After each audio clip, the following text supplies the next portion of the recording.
Welcome to the Aquarimax audio show with Russ and Kelly. We provide information on all kinds of aquarium-related topics.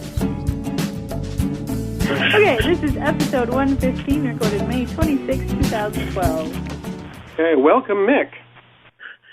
Hi over there. We have Mick with us today, and he's going to talk to us about Mouthbrooding Bettas. This is a long-awaited interview. We finally managed to get it to all work, so we're excited. Yeah, we've overcome all the technical boundaries. So far, so good. Exactly. So, once again, thanks for joining us, Mick. Thanks for asking us. I've really looked forward to doing this, and like you say, we've kind of crossed time zones and continents and technical boundaries and other things. So let's hope it'll all work. Yeah, we'll keep our fingers crossed. Okay, Mick, to get us started, why don't you tell us about yourself as an aquarist? How did you get started in the hobby, and what do you specialize in, that kind of thing? Okay, well, I've always had an interest in animals, but fish particularly. Even when I was a tiny kid, I know you just bought one of your young children a little Betta fish. I think my first ever fish was the stereotypical goldfish in a bowl. It's not something I do now, but that was the kind of thing that people did a lot back in the kind of late 70s, I suppose it would be. So I always had these goldfish in bowls, which would never live very long, and were all called waggletail for want of a better name, really. So I kind of killed off a series of goldfish for a few years as a child, but I always had an interest in fish, and I think it kind of got more serious when I was about 17. That's about 20 years ago, nearly now, and I bought a second-hand, what you would class as a standard 3-foot aquarium off a friend of my father's, and that was just set up with a cartridge power head filter and a submersible heater and, you know, an array of plastic plants, and then just a collection of fish that I liked at the time and did variously with. And by accident, I actually bred a few swordtails, a few pineapple swordtails, which was incredibly good fun. And I remember one time the thermostat on the heater overheated, the tank got really, really hot, and the only thing that survived were 3 or 4 of these little tiny swordtails, which then grew on into the fully adult and quite happy for a few years. But it was one of those accidental things which kind of got me really seriously into fish. So I kind of did community tanks off and on for a little while and moved around a little bit, so maybe didn't have a tank for a couple of years. But then probably about 5 years ago, got back into it, got myself a nice biggish fish tank again, and started with a few community fish, and then started listening to Pet Fish Talk, which I found by accident on iTunes. And I remember one of the things that one of the guys there used to say, one of his regular things was join a fish club. So I looked up and by chance found a flyer for a local fish club in an aquarium shop, and just kind of followed the contact email on there, joined the fish club, and it's kind of blown out of all proportion since then, really. So I've kept quite a range of fish. I've not specialised in any one thing, but I've kind of had periods where I've done more live bearers or more cichlids or, you know, an array of different things. I kind of find a fish that I like, have some success with, and then try other varieties. And a few years ago, a friend of mine gave me a pair of Mouthbrooding Bettas, and that was another great, exciting project. And you've also done quite a bit with inverts, both terrestrial and aquatic. Isn't that true? Yeah, that's right. I suppose these days I'm doing more of the river shrimp. I've just ordered some nice bee shrimp that should hopefully come next week. I've been trying to get some nice bee shrimp for a couple of months now, but hopefully these will come and be quite good. But I've been breeding assassin snails, following your kind of successes, which I've heard about on the podcast, and got some nice apple snails. I've got some ivory whites at the moment, some blues, like a powder blue, and I've had some purple striped as well. So some of those are pretty big now. I mean, some of the striped ones are certainly just a bit bigger than a good golf ball, so I'm doing quite well. Yeah. Hey. There's a lot of fun stuff that have going. We're going to have to interview you again about some of the other things sometime. Yeah, maybe. Today we're talking about mouth-brooding bettas. I think a lot of our listeners, they think of bettas, they think of Betta splendens, and that's what they see in the shops and so on. So could you kind of paint us a picture of how mouth-brooding bettas are different visually, behaviorally, environmentally, and maintenance-wise, that sort of thing?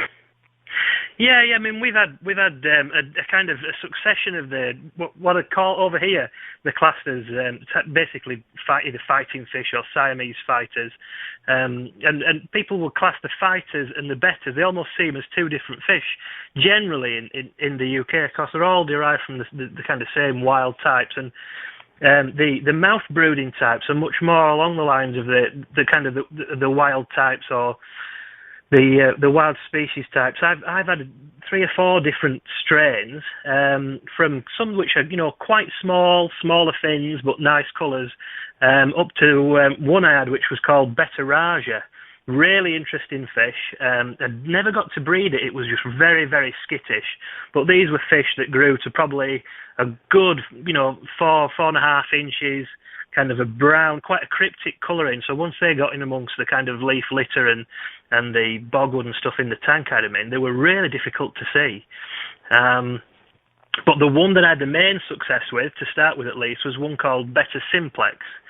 Again, unlike the kind of the fighters or the splendens, much shorter fins and less intense, all over body colour, but very, very interesting, striking colours, patterns, markings.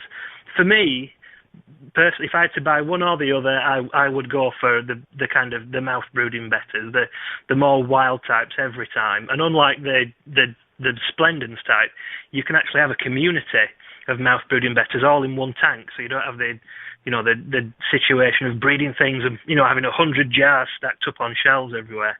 You can kind of, to a degree, get away with it all in one tank. That's nice. The aggression just tends to be a lot lower between the...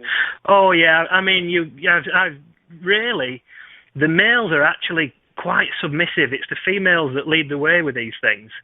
And when I kind of got onto a definite breeding, I actually set up 3 tanks. And if you were going to keep them as a group to start with, I mean, I've got a group of...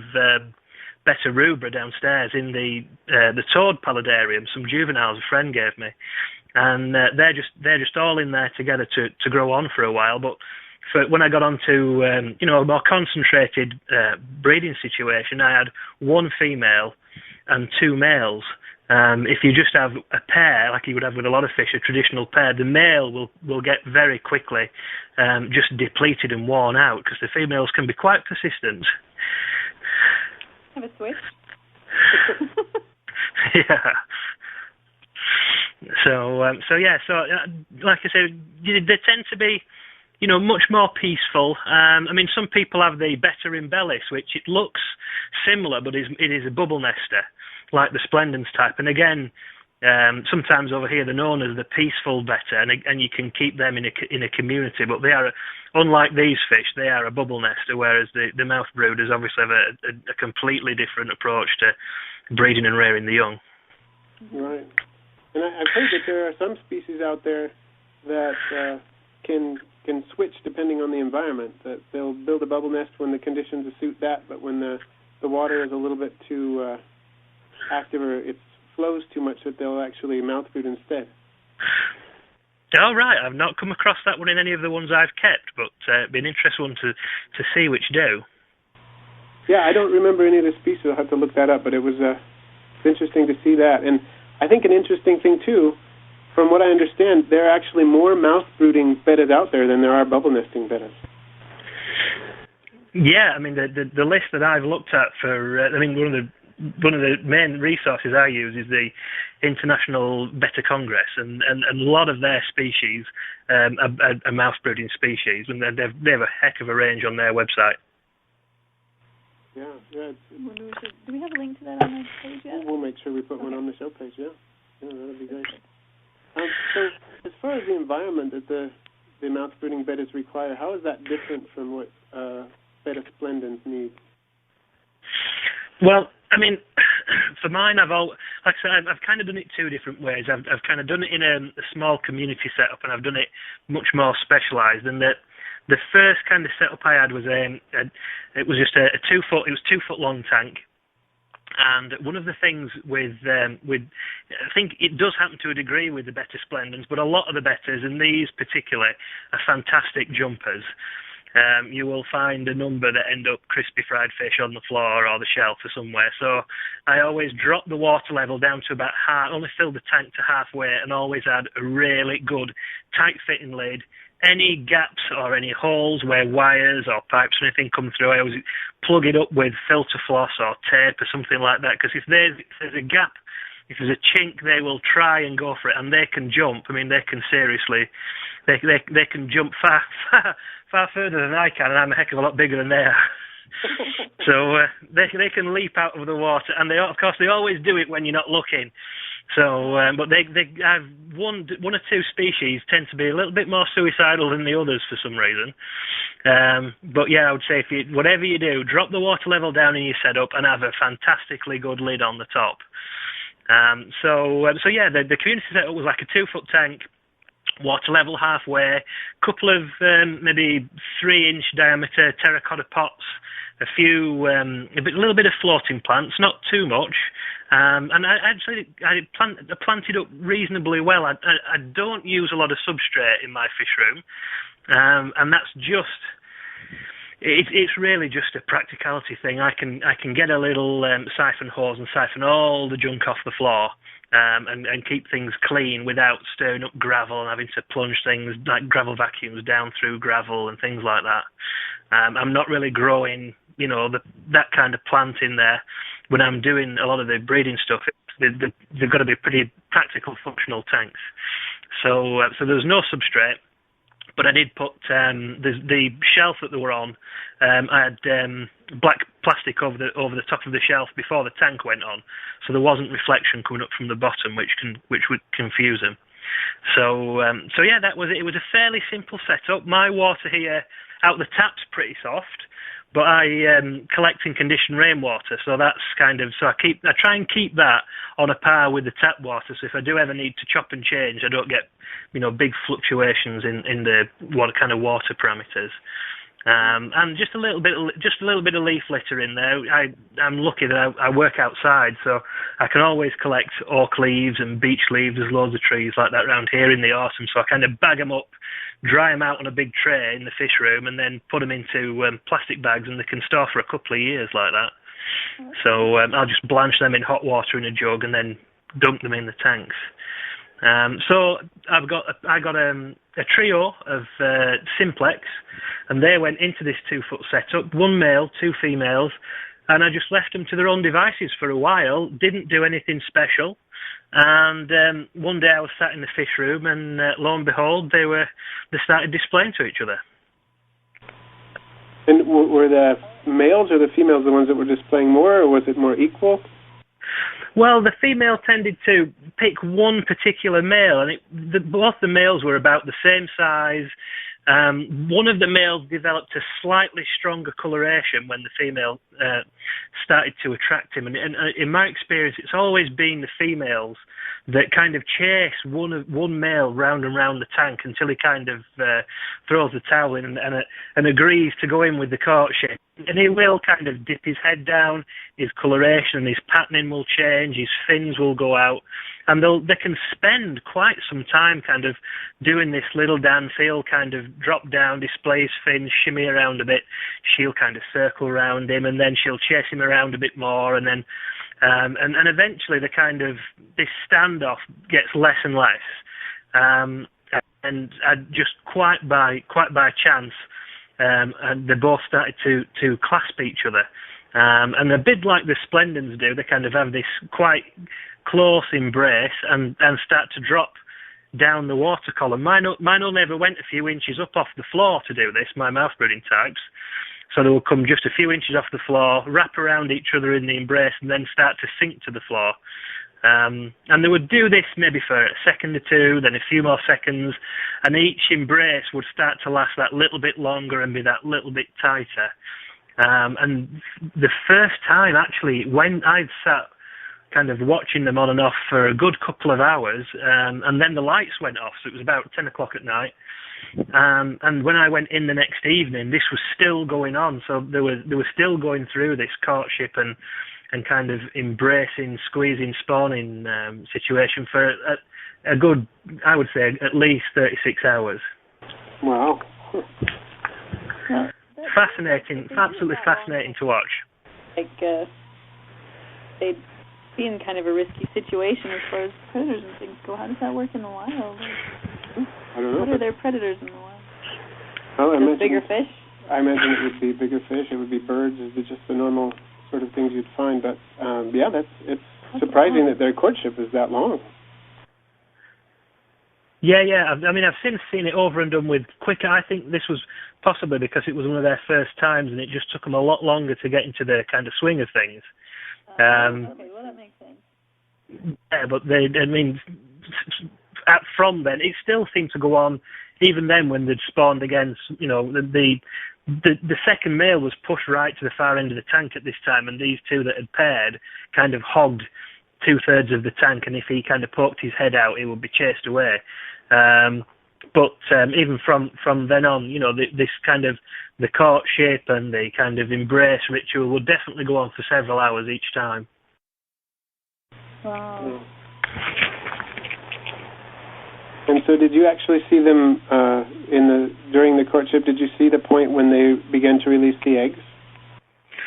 I watched them for so long, it was hard to tell, to be honest. I know that with some species, the female will, the eggs will be fertilized and she will drop them, and the female will then pick them up in her mouth to start with, and then she'll almost kind of, again, try to entice the male, so she will spit them out at the male to try and get him to pick them up, and if he doesn't, she will pick them up again and she will spit them out at him, and she kind of, again, the female fish kind of leads the male to kind of do the right thing at the right time. So, and I did see them kind of jostling with each other, and I think these two were, again, they were quite new, so I think they were both a little bit clumsy. So they were definitely picking stuff off of the floor. And I think, depending on the size of the fish, is going to depend on the size of the egg a little bit. And I never saw the exact egg, but they were definitely kind of doing this pattern of passing things around. And again, that went on for quite some time.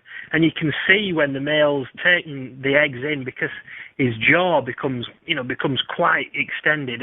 Like the jowls under his gills become quite obvious. It's a bit like, if you can imagine someone eating a whole pork pie in one go, or something along those lines, swallowing a giant cupcake or something. His cheeks, as it were, and his throat are quite pronounced. And at that point, he will just go. The female will lose interest in him, and he will go off and hide in a little corner somewhere, and look after the eggs in his mouth.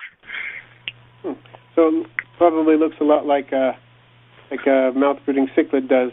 Like I used to keep Mbuna cichlids, and they'd get that sort of same look where their mouth would swell up, and the buccal cavity would be very, very visible. You could see from across the room almost that they were carrying. Oh yeah, definitely, and in my experience, it seems that as the fish get older and larger, because the clutch of eggs gets bigger, so you can kind of see the first time a smaller fish, had some kind of first generation from that spawning, which grew up and then spawned, but they were much smaller. They were starting to spawn probably about 1.5 inches, but you could see that there weren't as many eggs, but of course it's kind of relative to the size of the fish. But I've looked at fish in tanks before, not seen them spawning, but seen the males kind of hiding away, not coming out to feed, and you see this distended jaw on them, so you know immediately that they're brooding some eggs in there. And how long is the incubation period? For me, it was round about 2 weeks.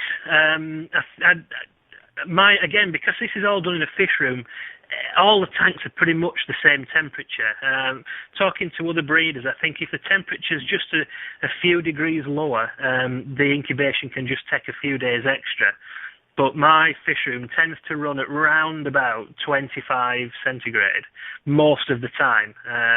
We've got our first kind of summer heat wave now, So I've just come home from work and opened the door because it had gone up to 30. But this is the other thing with certainly a lot of the mouth-brooding bettas, they actually prefer the water in the lower 20s to mid-20s. When it starts getting past that point, certainly for any length of time, they can become a little bit more stressed. So they prefer, a lot of people will keep them at what's classed as room temperature without any heaters, and kind of allow more seasonal fluctuations. When the weather naturally warms up in the summer, they'll kind of do more of the spawning then. So it is in most cases, they're comfortable to be kept in a house without a heater at all. That's quite a contrast from the Betta splendens, which usually have to be kept quite a bit warmer, about 80 Fahrenheit. So what is that? That's somewhere close to 30, I think, isn't it? Yeah. That's about right. Yeah. But no, a lot of the mouth brooding ones like it on the slightly cooler side. Yeah, and that's because they come from more flowing water, where it's like. Yeah, I think generally there is a little bit more water flow. I mean, none that I know of come from what you would class as fast flowing water, but they tend to have more of a current in the water. I mean, they're all anabanted, so they will breathe from the air. But because mine's in the fish room, all the tanks have air-powered box filters, so I don't have like a pump blowing a current across the tank. But so the filtration is done that way, and it, depending on how many filters are in there, if I put more filters at one end, it can cause a little bit more of a current. But no, they like it a little bit cooler. If they do get warm for a little bit, they're fine. But on the whole, room temperature is generally pretty good for them. I did read somewhere that if you're comfortable, the fish are comfortable. Okay. So that makes sense then. Now, once the incubation period's over, and how did it come out when you saw the male begin to release the fry? How did that all work out? Well, I've always found the fry really quite early in the morning. Whether that's just coincidence or not, I'm not sure. But it seems to be. I've had this with guppies as well, where they tend to release the batches of fry kind of in the early hours of the morning, or either kind of just as the night, through the night, and then you find them first thing in the morning. But this seemed to follow a similar pattern. So you can see immediately when the males release the fry, because he's still fairly quiet, but that bulge has gone out of his mouth. And what's quite, for me at least, been quite useful is that although he's kind of starved himself for a fortnight, none of the males of the species I've kept have ever tried to eat the fry straight away. You'd think they'd be that hungry they'd go for anything. So the fry are very, very small. I would say, probably half the size of an average guppy fry. They are quite a small thing. So you've got to kind of look for them. But if the male's kind of, swollen jaw has gone down, immediately that there's fry in that tank. And I always used to put in like a little sunken spawning mop or some Java moss or something like that, so that the fry could go off and kind of hide in there, or you would see them behind one of the little box filters or something along those lines. And they're perfectly formed and they've no yolk sac, so you can start to feed them straight away. Okay, and what did you give them? I have infusoria culture, which I used to start with because they were just so tiny, and I fed my fry on that for at least a fortnight, and probably kind of used that for. In the third week, I would just start to add either baby brine shrimp if I'd hatched some out, or one of the things that I use quite a lot is the blister pack frozen cyclops. So, and I've talked to breeders since of some friends of mine, kind of a bit like me, they kind of go through periods of breeding all sorts of fish, and we've talked about this fairly recently, and we've kind of come to the conclusion that if you feed them a slightly smaller particle food over a longer period, especially with something like a really good infusoria culture, because it's live in the water, they'll eat as much as they want when they want. So you don't have problems with brine shrimp dying or frozen foods all sinking to the bottom and messing the water up. But they'll regulate their own kind of eating better if you can put a small alive particle in the tank. So I never rushed into getting them onto big foods very quickly. I just kept them on the smaller stuff, and they seem to do very well. I never really had big losses with them. So just since they're naturally adapted to eating small amounts kind of constantly, you're kind of going with that model. It seems to be successful. Yeah. I mean, the infusoria culture that I got from a breeder, so it wasn't one of these things of like drying out turnip and putting it on a jar on the windowsill and that kind of thing. It was a really high quality infusoria culture that I got, and that was basically sucked up with a turkey baster. So I'd fill a turkey baster up full with the stuff first thing in the morning, put that in the tank, and it's just going in. It's not in, like again with brine shrimp, you don't have that the pH and the osmotic pressure problems, so it will stay alive in the water column for hours and hours and hours, or days even, until it gets eaten. So I would just put a big turkey baster full in there first thing in the morning, and you can see the little fry come out immediately and be pecking at invisible particles.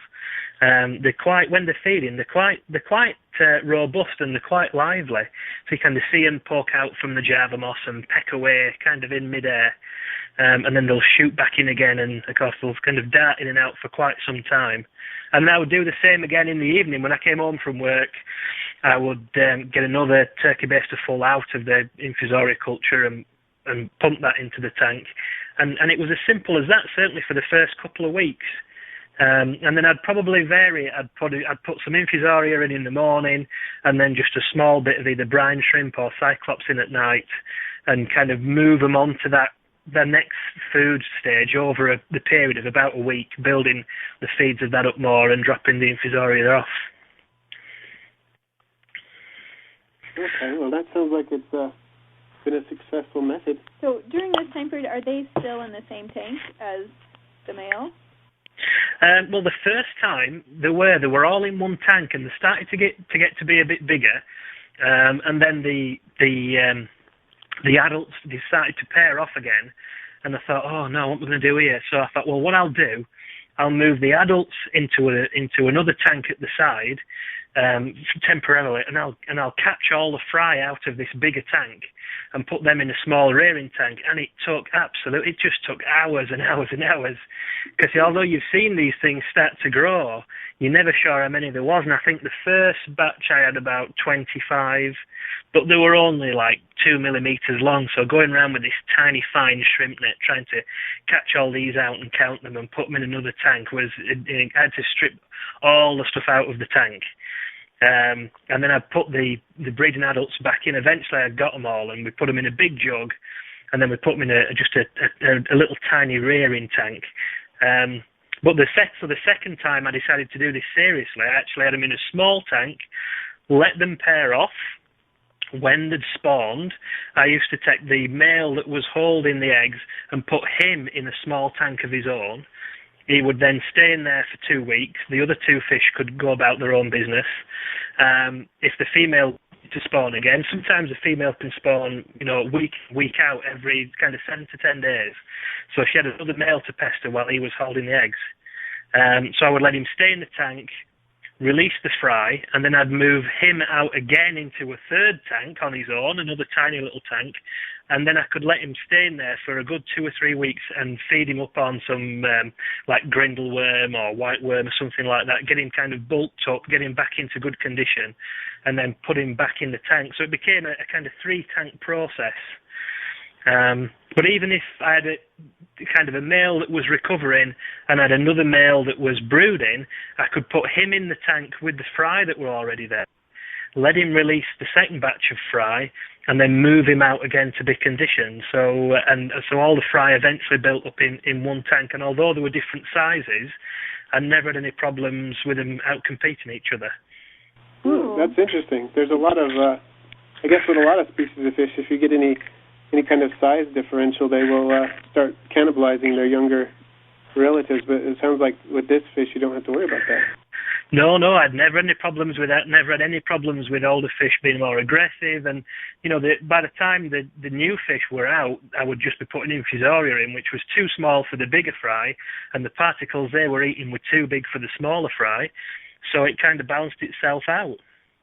I mean, you could kind of do all this. This is why, if you really wanted to, you could have a nice little kind of, 10 or even a 20-gallon tank and just do the whole thing in one tank if you just wanting to rear up, a few fry. But I was wanting to rear up, quite a number of fry, and I was being in the fish club, I was going to sell them on at auctions and things like that, and so I was trying to maximise the output for a short time.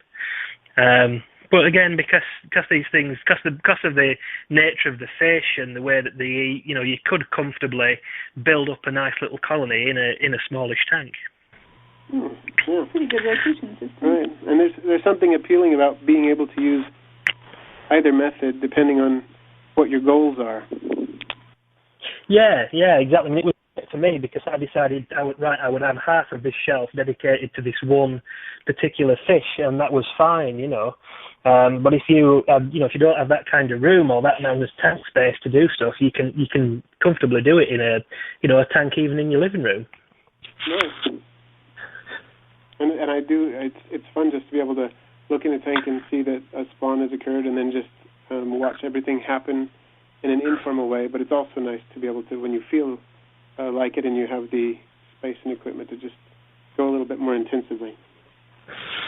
Yeah. I mean, because of the nature of the fish, the peaceful fish, and you find that, the mating fish will have more colour intensity, and the little fry are kind of doing their own thing, and it will make a nice, interesting house display to have those things going. And again, you don't need to do too much specialised stuff with the rearing, so you could quite comfortably do it in a little tank in the spare room or the living room at home, and the whole family could watch this kind of growing on and developing and see the fish growing up. The one thing to bear in mind with these fry, a bit like a pistogramma fry, they are painfully slow to develop.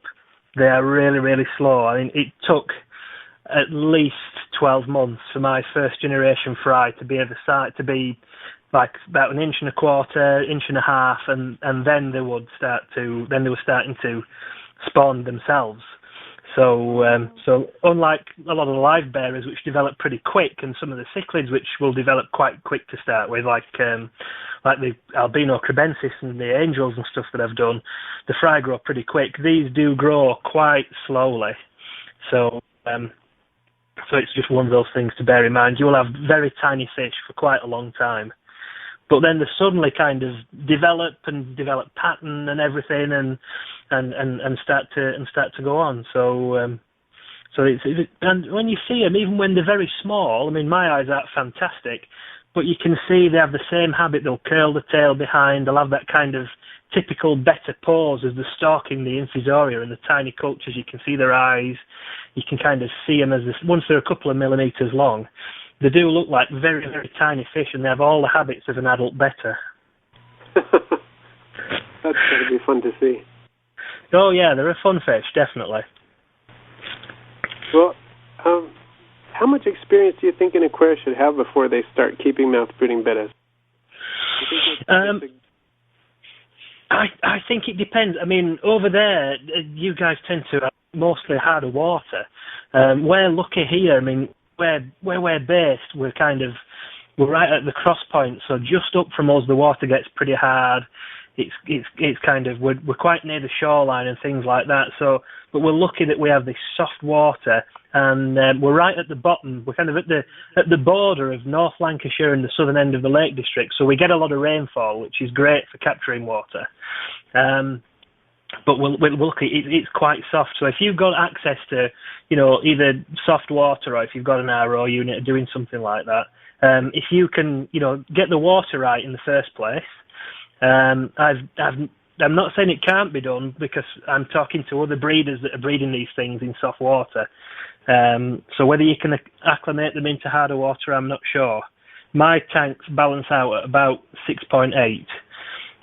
So the fish do okay at that. So if you're in a position to be able to manage your water quite well, maybe you've done some guppies or something like that before, so you're used to seeing fry. I would say breed some of the standard easy fish. Get used to.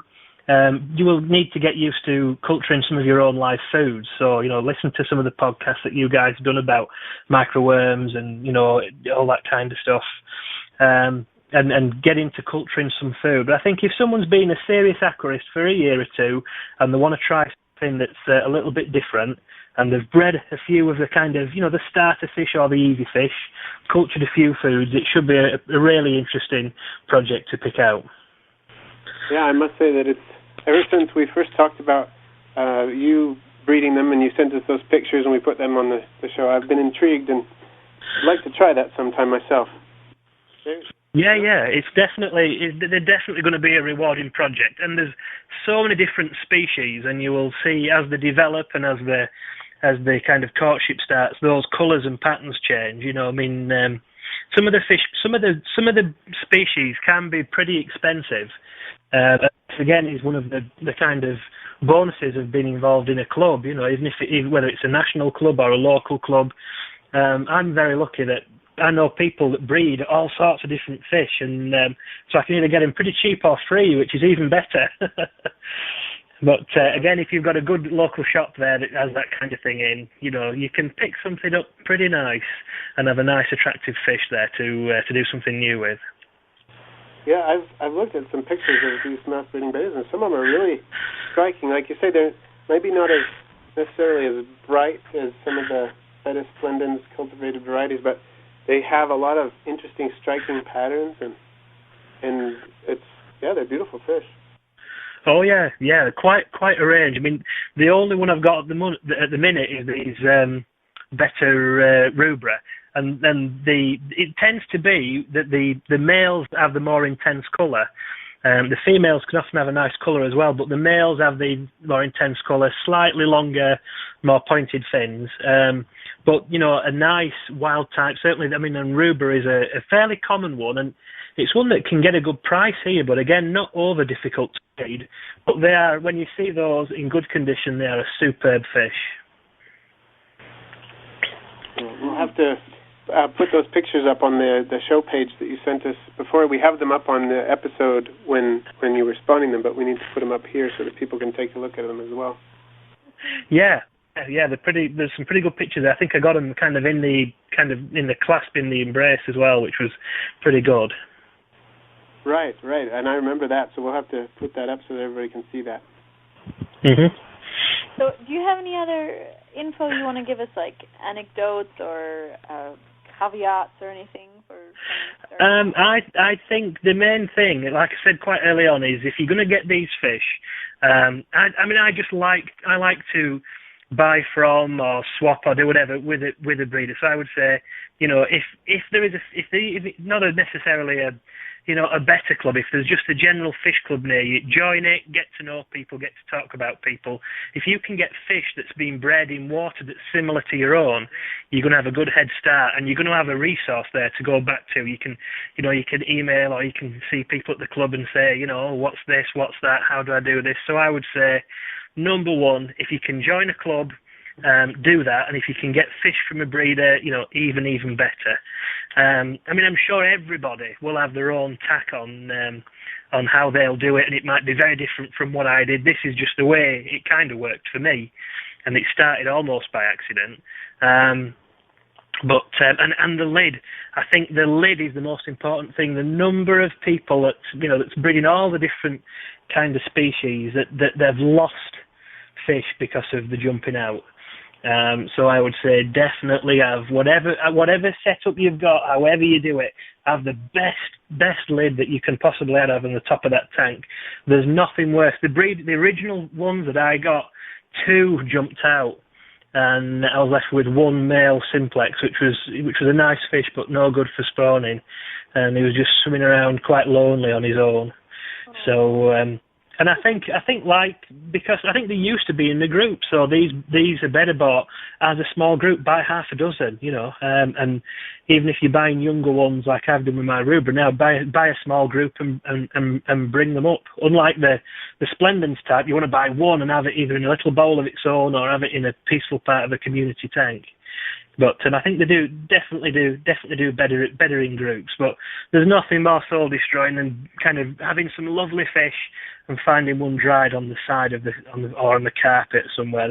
It's just such a sorry end for the fish, and it's such a disappointment to the keeper.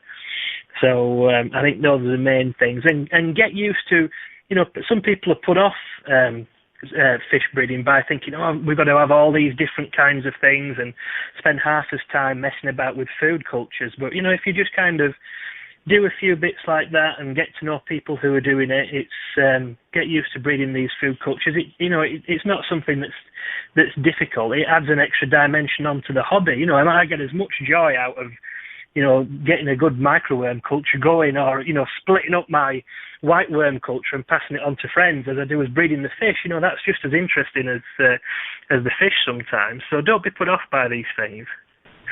Right, yeah. Very good advice. I've noticed that's part of the fun too.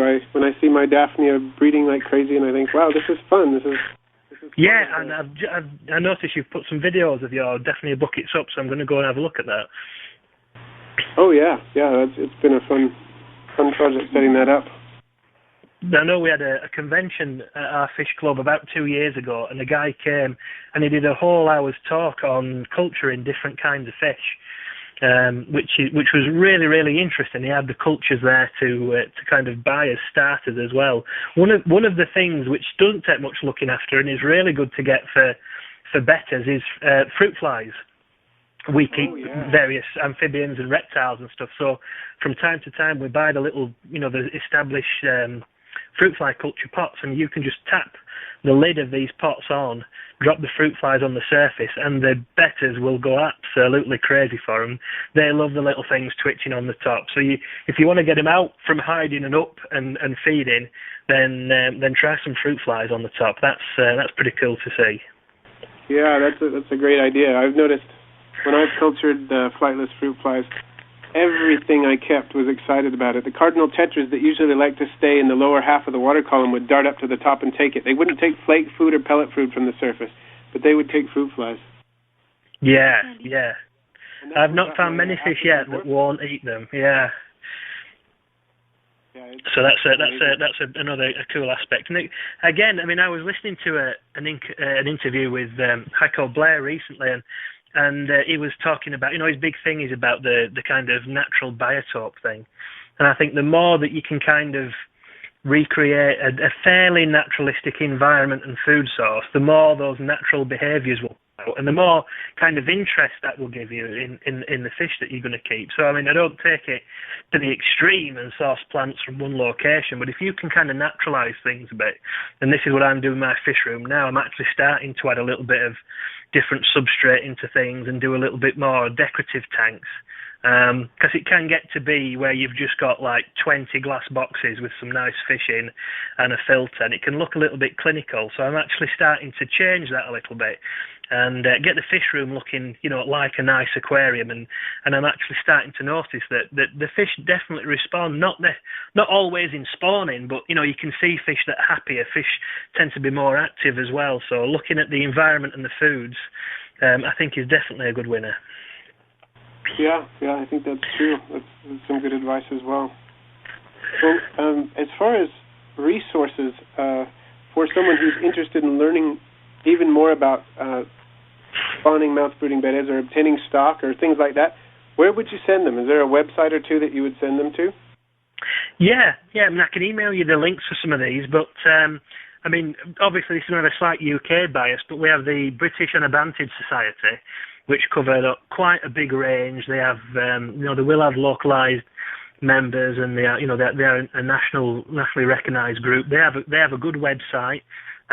So I'll send you a link for that. There's a guy kind of just up the road from us as you get into Scotland, a guy called Colin, and he runs an online, he's kind of a breeder and an importer as well, and he specialises in anabantids, and he's called the Fish Hut in Scotland. So I can send you a link to him. He's got a kind of a blog on his site. He's a really good anabantid specialist. He has some really superb stock, and he gets some of the more unusual stuff in as well. He had some when we went up to see him. I think it was the last winter. He had some fantastic sparkling gouramis that he bred. A small little fish, but a wonderful little fish. So he's a good expert. His fish are good, and if you're in the UK, you can kind of do mail order through there. And just a general all-round site is the International Betta Congress site, they've got articles, they've got a species list, so you can look up, colour images of fish, look up the scientific names and get a kind of a description of their recommended setups and kind of what to expect from that fish, whether they're a bubble nester, whether they're a mouth brooder, kind of, and all that kind of stuff. So they're the kind of three main sites that I know of that I would recommend.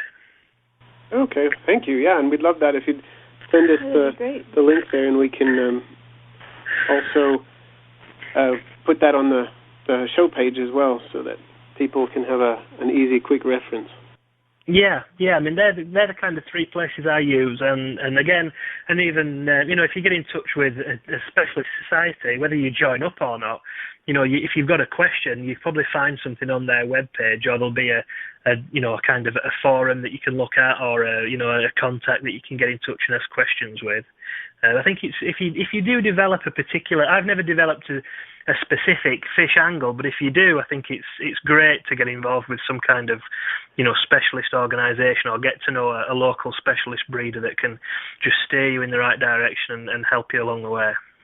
Right, you can bring those years of experience to bear on your own, along with your own, and it's a good. Oh, definitely, yeah.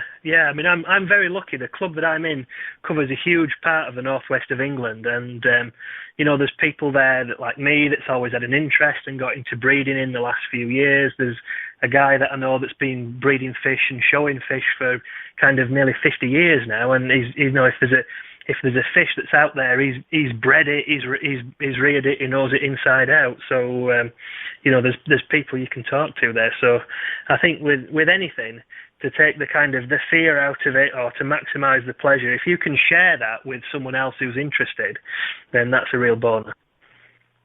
Yeah, that's the way it goes. That's also part of the fun, the interaction with other aquarists and sharing your successes and your frustrations and so on, and getting some good advice.